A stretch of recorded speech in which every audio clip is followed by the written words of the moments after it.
Hello students, good morning to all of you. As you can see that there is question. What is this question? This question is question number 8 of your chapter real number. So now we start it. Now we are going to teach you this question. So this question is very important question and reference of SCF and LCM. देखिए पूर्णांकों 4284 और 6762 का HCF ज्ञात कीजिए और फिर हमसे क्या पूछा है, एलसीएम भी पूछ लिया है। तो हमें दोनों चीजें क्या करनी है, फाइंड आउट। दोनों चीजें हमें फाइंड आउट करनी है, HCF और LCM। HCF क्या होता है, LCM क्या होता है, हम आपको बार बार बताते हैं कि क्या इनकी डेफिनेशन होती है। तो आपको इसको मेमोराइज करने की या जरूरत नहीं है, क्योंकि हम यानी कि आपको बाद में पढ़ने की जरूरत नहीं है। जब हम पढ़ा रहे हैं तभी आप पढ़ लीजिए, कंफर्म हो जाएगा एकदम, सारे क्वेश्चन करेक्ट आप पर हो गए। ये पावर आपके अंदर है, हम आपके अंदर ये पावर कूट कूट कर भर देंगे कि आपको जब हमारे पढ़ाने के बाद बिल्कुल नहीं पढ़ना पड़ेगा। स्कूल से आने के बाद आपको पढ़ना पड़ता होगा, लेकिन यहाँ पे आप पढ़िए, इसके बाद बिल्कुल मत पढ़िए। क्या मत पढ़िए, मैथमेटिक्स जो हम पढ़ा रहे हैं उसे बड़े ध्यान से देखिए, अटेंशन से। ये नहीं कि स्किप कर दिया, छोड़ दिया, इसके बाद कह रहे हैं कि सर ने कहा था हम तो बिल्कुल ना पढ़े। नहीं, it is not right. Right is that attention here, पूरे अटेंशन के साथ देखिए। दो संख्याओं का पूर्णांक का गुणनफल, यानी दो धनात्मक पूर्णांकों का गुणनफल, दो धनात्मक पूर्णांक दिए हुए हैं तो उनका गुणनफल किसके बराबर होता है, उनके HCF और LCM के गुणनफल के बराबर होता है। Two positive integers, the multiplication of two positive integers is always equal to their HCF and LCF multiplication। दो धनात्मक पूर्णांकों का गुणनफल उनके HCF और LCM के गुणनफल के बराबर होता है। बराबर जैसे तोलते नहीं हो बराबर, ऐसे बिल्कुल बराबर होगा। और जब बराबर होगा, दो इधर दे रखे हैं, एक इधर दे रखा है, तो एक का भाग देके क्योंकि जो गुणा में होगा वो भाग में जाए, एक का भाग देके हम चौथा भी निकाल लेंगे। देखिए हम कैसे निकालते हैं चौथा एक का भाग देके। अब सबसे पहले हम इनके करते हैं प्राइम फैक्टराइजेशन, यानी कि अभाज्य गुणनखंड विधि द्वारा हम इनके बच्चों क्या करते हैं, अभाज्य गुणनखंड करते हैं। क्योंकि हमें इनके सबसे पहले प्राइम फैक्टर करने होंगे, प्राइम फैक्टर करने के बाद ही हम इनके HCF और LCM याद कर सकते हैं। देखिए इसके प्राइम फैक्टर करते हैं हम किसके, पहले वाला जो पूर्णांक दिया हुआ है कितना है, ये है 4 2 8 4। एक लाइन ड्रॉ करेंगे और ऐसे। देखिए हमने आपको डिविजिबिलिटी के रूल बताए थे, डिविजिबिलिटी के रूल आपको आने चाहिए।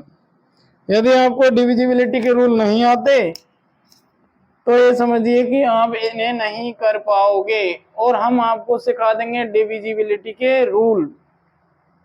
तो आप बने रहिए और देखते रहिए, हंसते रहिए, मुस्कुराते रहिए। चैनल को लाइक कीजिए और हमारे चैनल के ऑल वाले बटन को क्लिक कीजिए ताकि सारे नोटिफिकेशन आपके पास आ जाएं, यानी कि घंटी के बटन को दबाइए और वीडियो को लाइक कीजिए। देखिए अब हम करते हैं इस क्वेश्चन को। तो जिस संख्या के अंत में 0 2 4 6 8 इनमें से कोई अंक आ रहा है तो उसमें किसका भाग जाएगा डियर स्टूडेंट्स, 2 का। देखिए इसके अंत में 4 आ रहा है, आ रहा 4, ठीक, 4 आ रहा है, 2 इसमें भाग 2 का। और ये भी ध्यान रखना कि इसके अंत में 84 आ रहा है जो 4 से भी विभाजित है। तो कहीं ऐसा मत कर देना कि 84 आ रहा है 4 से विभाजित है तो पहले 4 का दे लेते हैं, नहीं, it is not right way. यह राइट वे नहीं है। राइट वे जब ही होगा जब हम क्या करेंगे, पहले इसमें भाग देंगे, किसका, अब आरोही क्रम के अनुसार, according to ascending order. What is the means of ascending order? You know very well that ascending order is always increasing order, यानी बढ़ते हुए क्रम में जब हम किसी संख्या को लिखते हैं तो वो आरोही क्रम यानी असेंडिंग ऑर्डर होता है। और असेंडिंग ऑर्डर में यहाँ हम इनका भाग देते चले जाएंगे, सबसे पहले 2 का, 3 का, 4 का, 5 का, 6 का, 7 का, 8 का, ऐसे बढ़ते चले जाएंगे। तो 4 का भी जा रहा है इसमें, लेकिन हम किसका देंगे? 2 का। 2 का भाग देते हैं, 2 दूनी 4, 2 एकम 2, 2 चौकू 8, 2 दूनी 4। सर जी ऐसे कैसे भाग दे दिया आपने? भाग दिया है ऐसे, यहाँ पे भाग दे के थोड़ी देखेंगे। प्राइम फैक्टर कर रहे हैं वही बहुत है, प्राइम फैक्टर भी डायरेक्ट करते हैं, लेकिन हम आपको समझाने के लिए, जीरो टू हीरो बनाने के लिए, यदि आपसे कुछ भी ना आता हो तो भी हम सिखाएंगे, क्योंकि हम HCF और LCM को बार बार क्यों रिपीट करते हैं? इसलिए रिपीट करते हैं कि कहीं आपने ढंग से ना पढ़ा हो 9वीं में, 8वीं में, 7वीं में, 6वीं में, तो हम आपको सिखा दे। अब तो देखिए इसमें 2 का भाग गया हमारा। जब इसमें 2 का भाग कंप्लीट चला जाता है तो इसमें फिर दोबारा से 2 का भाग देंगे, अगेन जब 2 का भाग देंगे तो 2 एकम 2, बच्चा एक भाग नहीं जा रहा, उतार लिया 4 का तो 0 लगा देंगे यहाँ, और यहाँ पर कैसे फिर क्या हो जाएगा? 2 सत्ते 14 और 2 एकम 2। इसके बाद भाग देते हैं हम किसका? 7 और 1 8 और 1 9, यानी कि इन संख्या के अंकों का योग है जो 9 है वो 3 से विभाजित है, इसलिए पूरी संख्या भी 3 से विभाजित होगी। ये हमने आपको पहले बता दिया है। तो 3 9, 10 में से 9 गया 1, 3 पंजे 15, और 17 में से 15 गया तो कितना बचा? 2, तो 3 7 21। अब देखिए 7 और 3 10 और 5 15, या फिर 5 और 3 8 और 7 15। इस संख्या के अंकों का योग कितना है? 15।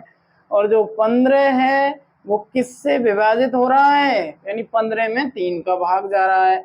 इसका मतलब इस संख्या के अंकों के योग में, संख्या के अंकों के टोटल योग में यदि 3 का भाग जा रहा है तो पूरी संख्या में भी 3 का भाग जाएगा। There is no doubt. Doubt तो कोई है ही नहीं लाइफ में। देखो इसमें भाग दे देंगे फिर 3 का, 3 एकम 3, 3 एकम 3, 5 में से 3 गया 2, और 3 नाम 27। अब देखिए अब आएगा डाउट। अब कोई डाउट नहीं आएगा। हमने बताया था आपको कि 2 3 4, अब इसमें 4 का नहीं जाएगा क्योंकि लास्ट के 2 अंकों में 4 का भाग नहीं जा रहा, 5 का नहीं जाएगा, 0 5 नहीं है, 6 का नहीं जाएगा, 2 और 3 का नहीं जा रहा।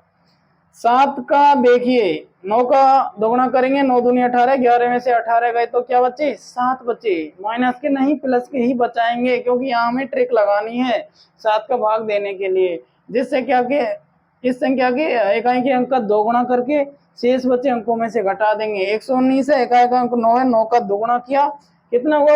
18, और 11 में से 18 जाते हैं तो माइनस के 7 बचते हैं, लेकिन हम यहाँ प्लस का ही रखेंगे हमेशा, क्योंकि हमें ट्रिक के द्वारा ये याद करना है। तो इसमें हम 7 का भाग दे देंगे, क्योंकि जो बचा 7 है उसमें 7 का भाग जा रहा है। तो 7 एकम 7, 11 में 7 गए 4, और 7 7 49, और अब बचेगा कितना? 17।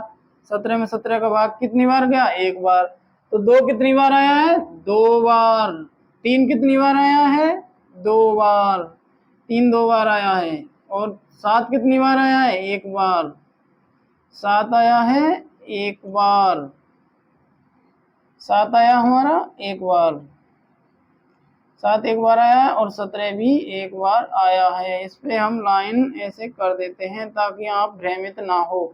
इसके बाद हम करते हैं 6 7 6 2, इसका याद करते हैं कुछ। देखिए इसमें भी हम वही रूल अपनाते हैं बच्चों, कि जिस संख्या के अंत में ये सारी चीजें हों 0 2 4 6 8, तो उसमें किसका भाग जाएगा? 2 का। तो ये जाएगा 2 तिया 6, 2 तिया 6, बचा 1, क्या बच जाएगा? 1। और यहाँ हो जाएगा 16, 2 8 16, 2 एकम 2। फिर देखो इसमें 2 का तो नहीं जा रहा, तो 3 और 3 6, 8 से 14, 14 रे 15, यानी कि 3 का भाग जाएगा। 3 एकम 3, 3 एकम 3, 3 दूनी 6 और 3 7 21, यह आ जाएगा 11 27। अब देखिए 1 और 1 2 2 4 7 4 11, 11 आ रहा है। इसका मतलब 3 का नहीं जाए, 4 का नहीं जाए, 5 का नहीं जाए, 6 का नहीं जाए, 7 का। 7 का देखेंगे तो इकाई के अंक का दोगुना करेंगे और उसे शेष बचे अंकों में से घटा देंगे। तो इकाई का अंक 7 है, 7 का दोगुना 14 होता है। 14 को जब 112 में से घटाते हैं तो 98 बचते हैं और 98 में 7 का भाग जाता है। 14 7 98 होते हैं, यानी 14 को 7 से मल्टीप्लाई करते हैं तो 98 आ जाता है। देखिए इसमें भाग दे देंगे, इसका मतलब हम 7 का 7 एकम 7, 11 में से 7 गए 4 और यहाँ हो जाएगा 42, 7 की 42, 7 एकम 7। अब इसमें किसका देंगे, इसमें भी 1 का दोगुना करके 16 में से घटाएंगे तो 14 बचेंगे। इसका मतलब इसमें भी 7 का भाग जा रहा है। तो 7 दूनी 14 और 7 तिया 21। अब 23 बचेगा जिसमें खुद 23 का जा रहा है। तो यहाँ लिखेंगे 2 की पावर 1 इंटू 3 की पावर 1 इंटू 7 की पावर 2 इंटू 23 की पावर 1। ये इसके क्या हो गए, प्राइम फैक्टर। देखिए ये इसके प्राइम फैक्टर हो गए, ये इसके प्राइम फैक्टर हो गए। बड़े इजीली हमने समझ लिया है प्राइम फैक्टर करके कि इनके ये प्राइम फैक्टर कैसे होंगे। तो इनके प्राइम फैक्टर हो चुके हैं। अब इनके प्राइम फैक्टर हो जाने के बाद हम क्या करते हैं कि दो संख्याएं हमें याद हैं और इनके प्राइम फैक्टर याद है। तो पहले हम HCF निकाल लेते हैं, इसके बाद LCM हम ऑटोमेटिक निकाल लेंगे। कैसे, ऐसे निकालेंगे कि दो धनात्मक पूर्णांकों का गुणनफल उनके HCF और LCM के गुणनफल के बराबर होता है। अभी जस्ट हमने आपको बताया कि टू पॉजिटिव इंटीजर्स का जो मल्टीप्लीकेशन होता है वो इज इक्वल टू होता है किसके, highest common factor least common multiple के मल्टीप्लिकेशन के बराबर होता है। देखिए यहाँ पर देखिए, बड़े ध्यान से देखिए, ये इन पे स्टार लगा देते हैं हम। ये मोस्ट इंपोर्टेंट होता है कि आपको डिविजिबिलिटी रूल अवश्य आना चाहिए। देखिए अब यहाँ पर हम देखते हैं कि हम 4284 और सॉल्यूशन लिख देते हैं यहाँ पे 4284 और 6762 का HCF। इसका जब हम HCF निकालते हैं तो कैसे निकालेंगे, HCF यदि किसी संख्या का निकालना हो तो सबसे पहले हम उसके प्राइम फैक्टर करते हैं और प्राइम फैक्टर करने के बाद हम क्या देखते हैं, प्राइम फैक्टर करने के बाद हम देखते हैं कि हाईएस्ट कॉमन फैक्टर यानी कि उभयनिष्ठ अभाज्य गुणनखंड की सबसे छोटी घात देखेंगे जो दोनों संख्याओं के अभाज्य गुणनखंड में उपस्थित होनी चाहिए और सबसे छोटी घात दोनों में से ले लेके दोनों को मल्टीप्लाई कर देंगे और हमारा आंसर आ जाएगा। देखिए इसमें 2 है और इसमें 2 है, लेकिन इसमें 1 है और इसमें 2 है, यानी 2 की पावर 1 बार है, इसमें 2 बार है, और तो कहीं 2 नहीं है, नहीं है, ठीक है। तो 2 की पावर सबसे छोटी ले लेंगे हम, 2 की पावर 1 इंटू 3 की पावर इसमें 2 है, इसमें भी 3 है क्या, हाँ इसमें भी 3 है, तो इसमें 3 की पावर 1 है और इसमें 3 की पावर 2 है, तो इसमें हम 3 की पावर 1 ले लेंगे। क्यों ले लेंगे, क्योंकि हमने आपको पहले ही बता दिया है कि हम सबसे छोटी घात लेंगे। क्या लेंगे बच्चों, सबसे छोटी घात। तो देखो 3 की पावर 1 ले लेते हैं, इसको पावर बोलते हैं, फोर, POWER, फोर यानी घात, जो ऊपर लगती है उसे पावर बोलते हैं। और देखिए क्योंकि पावर होती है वो शक्ति होगी किसी आदमी में, ताकत होगी तो क्या कहलाएगा, पावरफुल मैन। तो पावर हमेशा ऊपर होती है, आदमी को ऊपर ले जाती है। यदि आपके पास ज्ञान है, ज्ञान की पावर है, तो नॉलेज इज पावर, तलवार से भी ज्यादा काम करता है नॉलेज। तो देखिए नॉलेज प्राप्त करते रहिए और किंग बन जाइए। किंग बनने के बाद फरमाइए आप कि हम हैं किंग, हमारे जैसा कौन है, और बताओ कमेंट करके बाकी लाइन। रब ही तो हमारी बैकबोन है। Good, very good, very good, जानते हो। देखिए 4284 और 6762 का HCF और LCM याद कीजिए। तो हमने अभी तक क्या याद किया है, कुछ नहीं। देखिए हम आपको बताने जा रहे हैं कि ये क्या है, हमने अभाज्य गुणनखंड ले लिया है जो दोनों में कॉमन है और सबसे छोटी घात के रूप में बैठा हुआ है, मजे ले रहा है सबसे छोटी घात लेके। तो 7 इसमें है, बिल्कुल है, तो फिर बिल्कुल है, तो फिर सबसे छोटी घात कौन सी है, ये 2 है, ये 1 है, 1 ले लेंगे। ये HCF का लफड़ा होता है, LCM में अलग सिस्टम होता है। 2 3 7, देखिए 17 यदि इसमें भी हुआ तो हम लेंगे, क्योंकि हमें क्या चाहिए, ओवेनिस्ट होना चाहिए, बस बाकी कुछ नहीं चाहिए हमको। हमको ये चाहिए कि ये दोनों के अंदर काम करे। यदि ये एक कंपनी में काम कर रहा है, हमें नहीं लेना, दोनों में काम करना चाहिए, हमें तो तभी चाहिए ये बंदा। देखिए ये 7 यहाँ है, यहाँ ले लिया, 17 यहाँ तो है लेकिन यहाँ नहीं है, कोई दिक्कत नहीं, नहीं लेंगे। 23 यहाँ पर है, यहाँ नहीं है, तो दोनों को छोड़ेंगे। इसके बाद 3 दूनी 6 और 7 छकी 42, इसका क्या हो गया HCF। अब देखिए हमने आपको एक नियम बताया था कि दो धनात्मक पूर्णांकों का गुणनफल, दो धनात्मक पूर्णांकों का गुणनफल उनके किनके, उनके HCF और LCM के गुणनफल के बराबर होता है। तो यहाँ हम लिख देते हैं कि HCF इंटू LCM ये हो गया, और किसके बराबर होगा, इन दोनों धनात्मक पूर्णांकों के गुणनफल के बराबर होता है। 762 है और ये है। अब ये तो हमें याद है कितना है 42, क्योंकि हमने याद कर लिया ना, मेहनत कर करके हमने निकाला है। ये हो जाएगा 4284, 6762, क्या हो जाएगा 6762।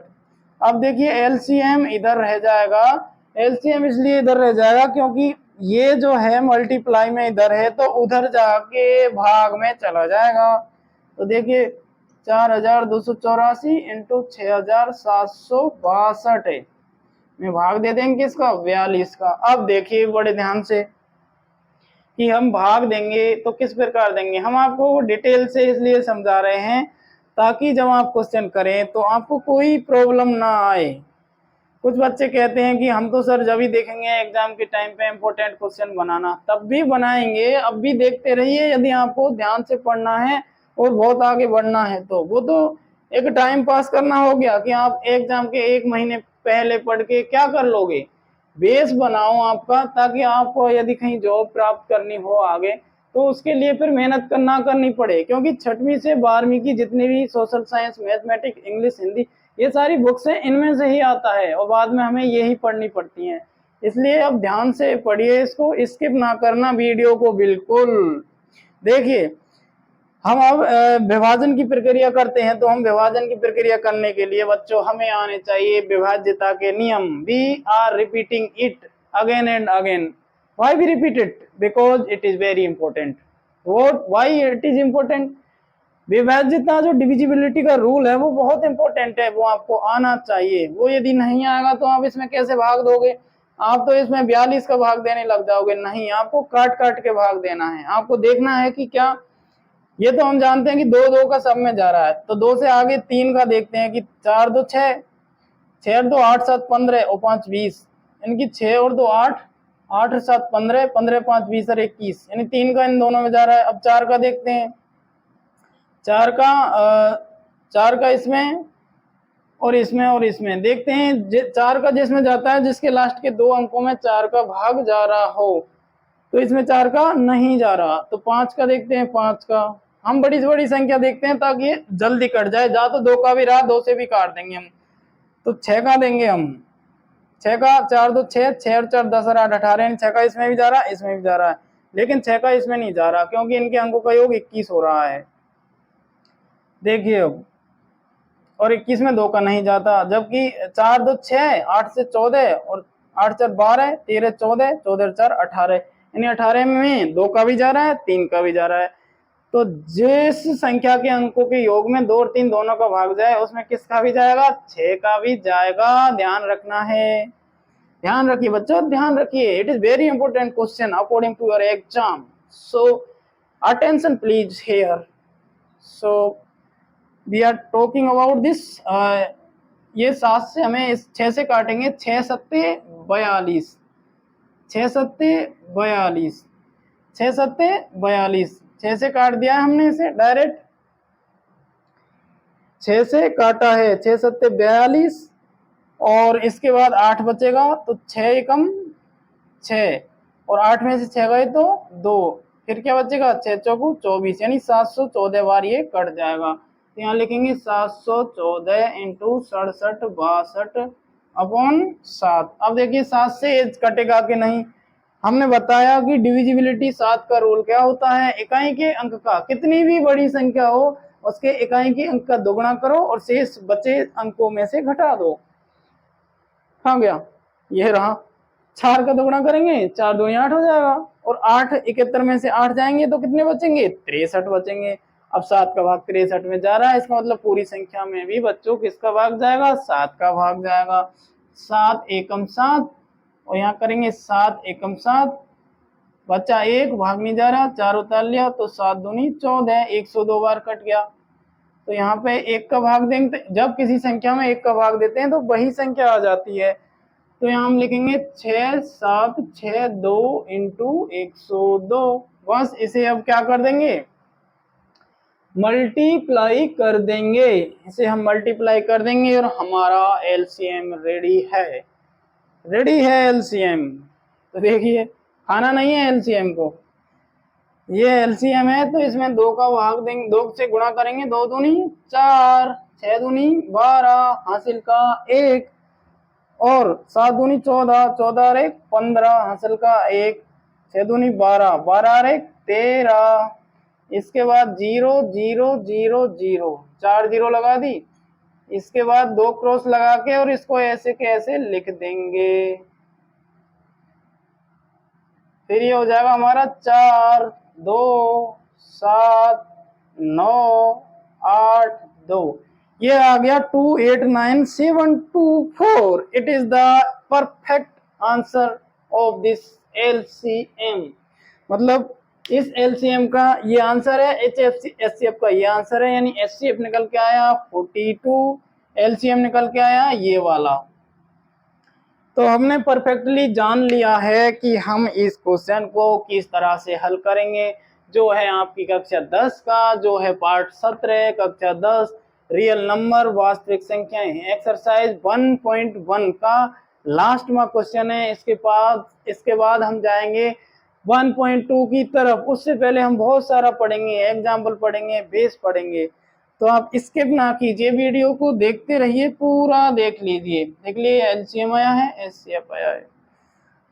तो थैंक्स फॉर वॉचिंग वीडियो, और चैनल को क्या कीजिए वो आपको पता है, तभी तो हमारा चैनल ग्रो होगा, और यदि ग्रो होगा तो हम आपको और ज़्यादा से ज़्यादा पढ़ाएंगे। तो हमारे चैनल के लिए एक लाइक बनता है आपका जरूर, यदि आप पूरा वीडियो देख रहे हैं अच्छे ढंग से और आपका फ्री में कुछ नहीं जा रहा, आप सब्सक्राइब का बटन जरूर दबा दीजिए और बेल आइकन भी दबा दीजिए, ताकि आपके पास नोटिफिकेशन सबसे पहले आए। चलो दबाओ।